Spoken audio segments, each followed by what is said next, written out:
Was told about her HIV positive status after junior high school, though very tough news for her at the time. Lucy, as we have decided to call her for the purpose of this story, has now completed senior high school and needs support to pursue tertiary education. Esi Binowa Oto has the rest of the story. I was shocked, no lie, I was shocked learning that I've never had sex, but I'm stuck with a sexual disease for life. I was shocked. I was working now. I had thoughts. There were many thoughts running through my mind. Is there a ticking time to when I'll die? Or how will I get married? Do I have to tell my friends? How will I move in? Will I always be careful about the way I use stuff? Is it contagious? It was a lot of stuff. The thoughts that run through the mind of a young teenage girl when the news of being HIV positive got to her. Lucy, as I have decided to call her, is 17 years old and an ASHS graduate. Through no fault of hers, she contracted the disease from her mother, someone she has never set eyes on. Got infected through mother-to-child transmission. I don't really know my mom, never met her.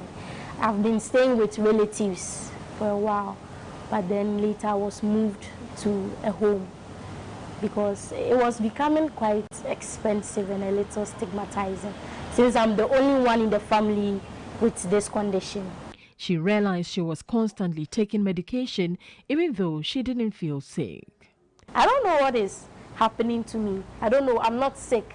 I'm not on my bed dying or something. So I wasn't really serious with the drugs. But when she told me, then I knew I had to be serious. I knew I had to start taking them seriously on time. She tells me she lives a life of secrecy. Sometimes I get to hear stories of it, and I can't tell my friends. They can't know. It's something I hide. That's one thing about this. You get to carry a secret around you all the time. It's sort of like a burden.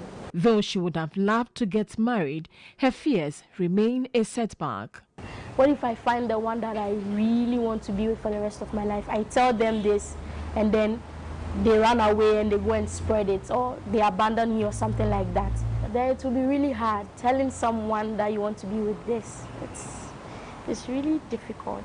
Lucy wants the world to know her status, but she's scared. She hopes to gather courage to embark on advocacy against stigmatization.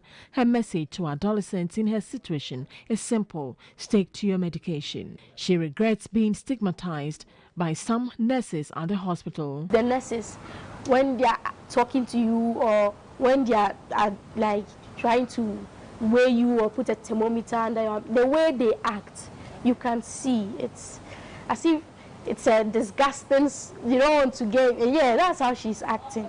It's not all the nurses, but those that you go and meet and the way they will act to you. Lucy needs support to further her education and not to burden people. I've applied for an institution, however, I don't know how I'll be able to go in case I'm admitted. So that's the challenge at the moment. Now that's my only focus in it. How I'll be able to buy my stuff and get ready for school and all, and pay the school fees. Right now, that is the major. I've surpassed all other challenges from senior high school and all that. But this is the biggest challenge I'm facing at the moment, and I have a few months left to prepare myself. She therefore called for much attention to be given orphans living with HIV.